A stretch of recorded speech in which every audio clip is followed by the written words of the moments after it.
Fala pessoal, tudo bem com todos vocês aí? Sou eu aqui, o professor Gabriel, professor de Biologia, e vim com mais um tema hoje para as nossas aulinhas de Ecologia. O tema da nossa aula hoje será pirâmides ecológicas. Já já a gente fala sobre isso. Vou fazer minha autodescrição. Tenho cabelos e barbas grisalhos, tenho olhos claros, pele clara também, estou usando 2 brincos, uso uma camiseta preta e tenho uma calça jeans. Pessoal, o tema da nossa aula de hoje é pirâmides ecológicas. E aí a gente já começa a perguntar logo de cara, o que será que a gente vai falar durante essa aula? O que será que essa matéria é chamada então pirâmide ecológica? Na prática, o que a gente vai fazer hoje é uma análise, de novo, das cadeias alimentares. Para quem vem seguindo as nossas aulas aí anteriores, a gente vem falando de ecologia já há um determinado tempo. Nós falamos sobre conceitos, falamos sobre as cadeias alimentares, sobre as teias alimentares e devagarzinho a gente vem falando coisas sobre a nossa alimentação. Falamos sobre fluxo de matéria e fluxo de energia, que vai ser muito importante para a nossa aulinha de hoje. Pirâmide ecológica nada mais é do que uma análise de cadeias alimentares, só que agora de uma forma quantitativa. Vamos tentar entender o que a gente está querendo dizer com isso. Pensa numa cadeia alimentar comigo. Planta, grilo, sapo, cobra, gavião. Essa cadeia alimentar existe? Qualitativamente falando, sim, ela é prudente, porque eu sei que realmente o grilo come a planta, o sapo come o grilo e assim sucessivamente. O problema é que às vezes nós precisamos fazer uma análise quantitativa, pensar em quantidade de coisas que estão disponíveis nessa cadeia alimentar também. Por exemplo, imagina que eu tenho só um pezinho de grama e esse um pezinho de grama serve de alimento para 1000 grilos, aí já não vai funcionar mais, entendeu? Então o que a gente vai ver na aula de hoje é um pouquinho disso, uma análise em quantidade das cadeias alimentares. Vamos para a tela comigo? Bora lá! Nesta comparação que a gente vai fazer então na aulinha de hoje, nós vamos usar para as pirâmides ecológicas esse fundamento inicial. O que nós queremos ao longo da aula então está aqui, ó, é quantificar as cadeias alimentares. Então essas representações que nós faremos na aula de hoje, elas têm esse propósito, usar valores, vamos pensar assim, para a gente fazer a análise de cadeia alimentar. E nós vamos dividir a nossa aula em 3 etapas. Por quê? Porque nós temos 3 tipos de pirâmides. Existe uma pirâmide que é chamada de pirâmide de números. Ela vai ser a primeira que a gente vai trabalhar. Logo depois a gente vai falar de uma outra, que é chamada de pirâmide de biomassa. E por fim uma terceira, que é chamada de pirâmide de energia. Tranquilo, moçada? Então volta aqui para mim.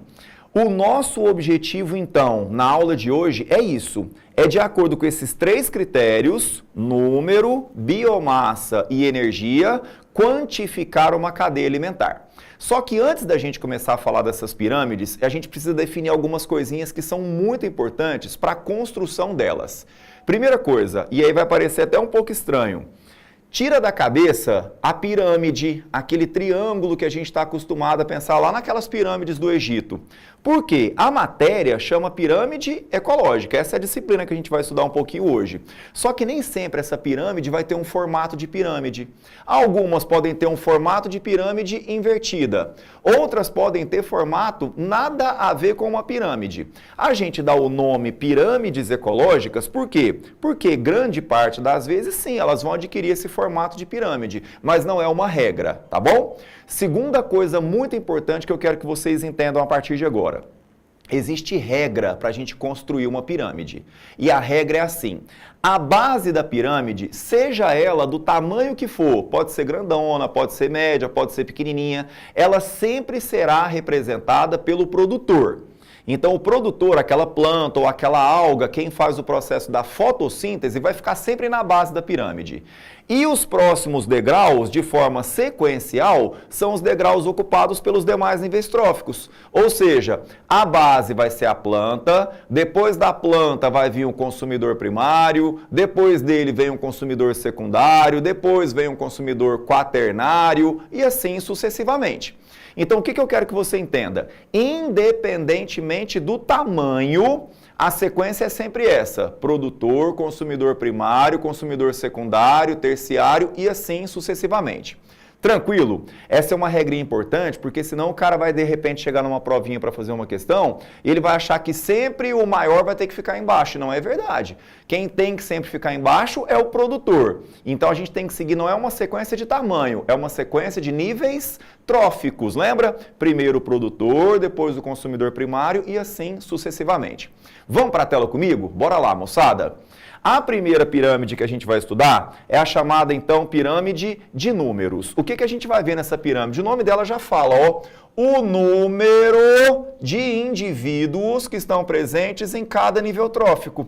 Quantidade mesmo, moçada. Eu tenho 10 indivíduos, 100 indivíduos, 1000 indivíduos, é isso que eu vou representar.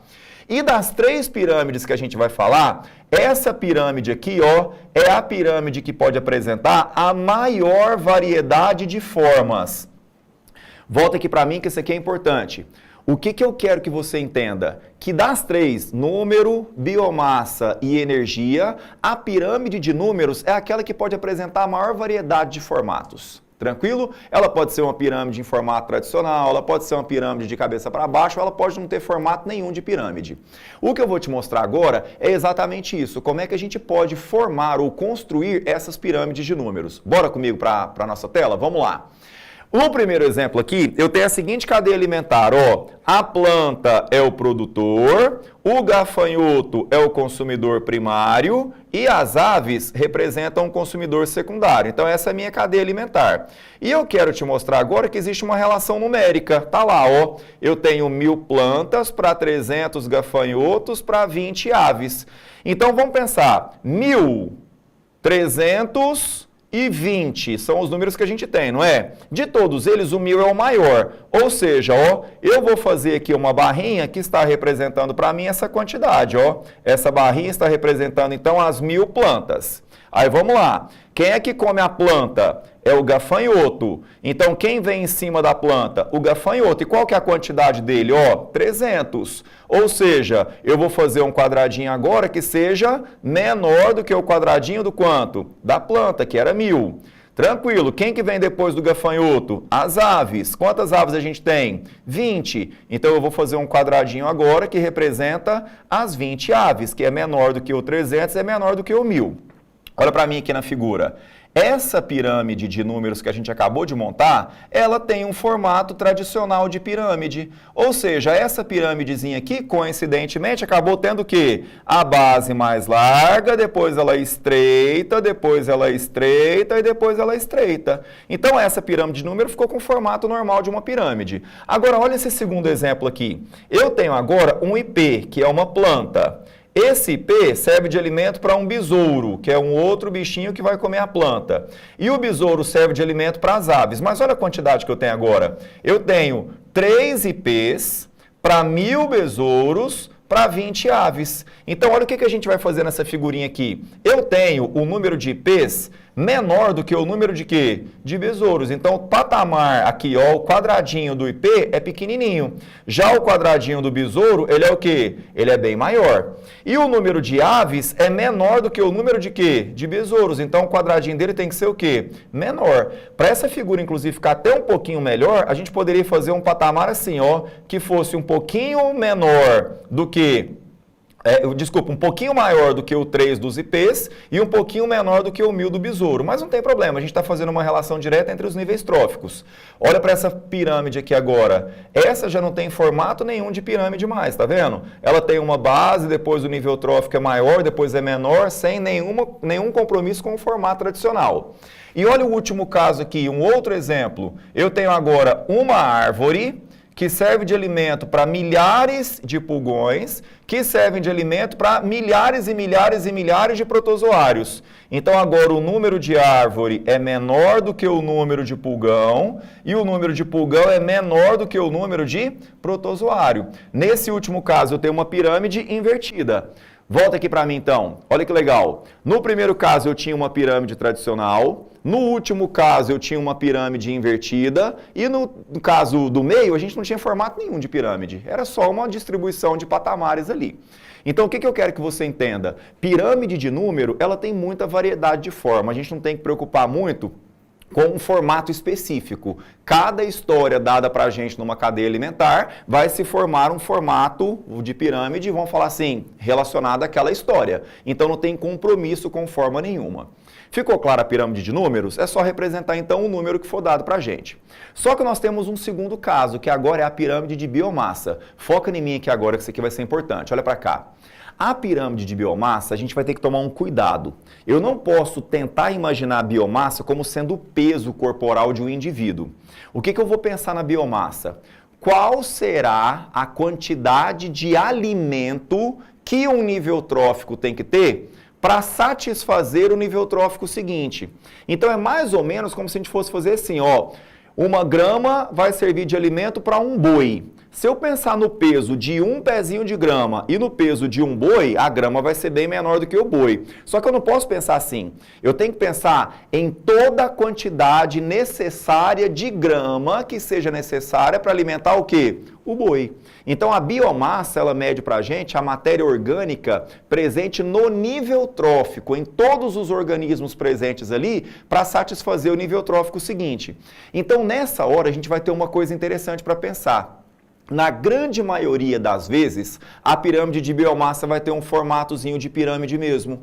Porque vamos pensar na lógica. Se o produtor ele tem um tamanho desse de biomassa para oferecer, para essa comida ser suficiente para o nível trófico seguinte, o nível trófico seguinte vai ter que ter uma biomassa o quê? Menor. Porque vamos pensar numa forma bem popular, vai sobrar comida necessária para o funcionamento dele, certo? Então eu vou ter o produtor com uma biomassa grande, eu vou ter o consumidor primário com uma biomassa menor, o consumidor secundário com uma biomassa menor e assim sucessivamente. Vamos para a tela comigo? Eu vou te mostrar isso um pouquinho lá. Quando a gente fala sobre a biomassa, então, a gente tem já uma particularidade em relação aos formatos. A gente vai mostrar a biomassa que está presente em cada nível trófico e agora a gente vai ter uma particularidade. Via de regra, na grande maioria das vezes, a pirâmide de biomassa vai ter o formato de pirâmide mesmo. Ela vai ter uma base mais larga e depois um patamar menor, depois um menor e se tivesse mais ia ser menor, menor, menor. Via de regra, é desse jeito que serão as pirâmides de biomassa. Mas a gente tem uma exceção. A exceção é quando a pirâmide de biomassa tiver como representante do produtor esse carinha aqui, ó, chamado fitoplâncton. Volta aqui para mim. Fitoplâncton são algas microscópicas que vivem no ambiente aquático. Aí, cara, não tem jeito. Porque se eu estou falando de um organismo microscópico, se eu pegar esse cara e jogar numa balança, vamos pensar de uma forma bem popular, cara, não vai dar peso mesmo, não vai dar muita matéria mesmo. Então, a única exceção à regra vai ser essa. O fitoplâncton, nesse caso, vai ter uma biomassa menor do que o consumidor primário. Do consumidor primário para frente, a regra continua. Vai ser menor, menor, menor e assim sucessivamente. Mas quando se tratar de uma pirâmide ecológica de biomassa e a biomassa estiver representando uma cadeia alimentar onde o fitoplâncton é o produtor, a gente vai ter uma inversão. O fitoplâncton vai ser menor e o consumidor primário vai ser o quê? Maior. Vamos para a tela comigo para a gente visualizar isso lá? O que a gente está vendo aqui é exatamente isso, ó. O fitoplâncton, ele tem uma biomassa menor do que o consumidor secundário, que nesse caso está sendo representado por quem? Pelo zooplâncton. Professor, o que é zooplâncton? São larvas de pequenos animais, larvas de crustáceos, larvas de moluscos que ficam no ambiente. Então, nesse caso aqui, o fitoplâncton vai ter o quê? Uma biomassa menor. Foca em mim aqui agora, importante. Aí você vai me perguntar assim, professor, mas espera aí, quando você começou a falar para a gente de biomassa, você falou para a gente que a biomassa era como se fosse a quantidade de comida que um nível trófico tem para oferecer para o outro, não é? Eu falei assim, é. Aí você fala assim, professor, mas se o fitoplâncton tem uma biomassa menor do que o consumidor secundário, como é que essa comida é suficiente para alimentar esse nível trófico? Existe uma particularidade aqui também. O fitoplâncton tem uma velocidade de reprodução extremamente alta. Ou seja, ele está compensando uma biomassa menor com um número de indivíduos muito maior. Só para você conseguir fazer uma analogia, se eu estivesse comparando uma pirâmide de números nesse caso, é como se o fitoplâncton tivesse um número gigantesco e o consumidor primário tivesse um número bem menorzinho do que ele. Ou seja, na biomassa, ele tem uma biomassa pequena, mas no número ele é gigantesco. Então ele compensa essa pequena biomassa com o quê? Com o elevado número de indivíduos. Deu para entender? Então olha para mim aqui agora, volta para cá. Quando a gente falar em biomassa, tem um jeito facinho da gente resumir essa explicação. Mandou construir uma pirâmide de biomassa e não tem fitoplâncton na história, pode fazer uma pirâmide em formato normal. A base vai ser o produtor, o consumidor primário vai ser menor, o consumidor secundário vai ser menor do que ele e assim sucessivamente. Então, pirâmide de biomassa que não tem o fitoplâncton vai ser uma pirâmide em formato tradicional. E se tiver o fitoplâncton nessa história, o fitoplâncton vai ser menor e os demais níveis tróficos, o primeiro vai ser maior, depois vem menor, menor, menor e assim sucessivamente. Deu para entender? Regrinha é isso. Tem o fitoplâncton, inverte ele e o consumidor primário. Não tem fitoplâncton, formato tradicional de pirâmide. Deu para entender? Então a gente já falou da pirâmide de números e já falou da pirâmide de biomassa. E nós vamos agora para a última pirâmide, que é a pirâmide de energia. E essa daqui, por isso que eu te falei no comecinho da aula que eu ia precisar de explicações que a gente falou na aula anterior. Lembra quando a gente estudou o fluxo de energia num ecossistema? O que a gente entendeu sobre o fluxo da energia? Que a energia ao longo de uma cadeia alimentar, dos produtores aos consumidores, ela vai sempre diminuindo, porque cada nível trófico tem o quê? Um gasto de energia. Isso vai ser extremamente importante para essa explicação que eu vou te dar agora. Vamos para a tela comigo? Olha para cá. A pirâmide de energia, ela vai ter sempre, tá até destacado para você aqui agora, ó, o mesmo formato. A pirâmide de energia, ela sempre será uma pirâmide decrescente da base para o topo. Olha aqui, ó, ela sempre vai ter formato, então, tradicional de pirâmide. E é fácil entender o porquê. Vamos olhar para essa figura aqui. Vamos imaginar, olha para o desenho aqui, ó, que essa barrinha verde que está aqui representa a energia que a planta conseguiu absorver a partir de quem? Da luz do sol. Só que a gente já sabe, olha a setinha aqui, que todo nível trófico apresenta um gasto de energia. Lembra dessa história que a gente falou? Então, olha o que vai acontecer. A planta produziu esse tantão que está na barrinha verde aqui. Só que desse tantão, ela vai gastar um pouco com ela mesma. Ou seja, ela vai transferir uma quantidade que é o quê? Menor. E o consumidor primário pegou essa quantidade, mas ele vai gastar um pouco com quem? Com ele mesmo. Então, ele vai transferir uma quantidade que é o quê? Menor ainda. E o próximo consumidor vai pegar uma quantidade que é o quê? Menor ainda. Olha para mim aqui agora. Ou seja, a pirâmide de energia não tem exceção. Ela sempre tende a ser uma pirâmide decrescente. E aí ficou fácil entender. O produtor produziu essa energia aqui, mas ele gastou um pouco com quem? Com ele mesmo. Então, o que sobrou para o consumidor primário é menos. Então, olha aqui, ó, essa energia subiu. O consumidor primário pegou essa energia, mas ele vai gastar um pouco com quem? Com ele primeiro. Então, o que sobrou é o que subiu. O consumidor secundário pegou esse tanto, mas vai gastar um pouco com quem? Com ele mesmo. Então, o que sobrou é o que subiu. Então, nesse caso, não tem outra forma. A pirâmide de energia será sempre decrescente da base para o topo. Você lembra até a justificativa. Vamos comigo para a figura de novo? A gente definiu na aula passada, eu vou colocar aqui em cima para você, ó, que a energia num ecossistema, ela apresenta um fluxo, olha a palavrinha aqui, ó, unidirecional. O que significa dizer que o fluxo da energia é unidirecional? Você vai lembrar comigo da aula passada. Ela sai dos produtores e vai para onde? Para os consumidores. E ao longo desse caminho, a quantidade de energia sempre diminui. Ou seja, ó, se eu tenho uma energia grandona aqui no produtor e à medida que os níveis tróficos vão passando, a quantidade de energia vai sempre o quê? Diminuindo, vamos pensar, ó, o produtor está aqui, consumidor primário está aqui, consumidor secundário está aqui, e assim sucessivamente. A quantidade de energia vai sempre o quê? Diminuir. Então, numa representação de energia, que é o que a gente está vendo aqui, ó, nessa figura, então, das pirâmides ecológicas, nós não temos outra possibilidade. Olha para mim aqui, então.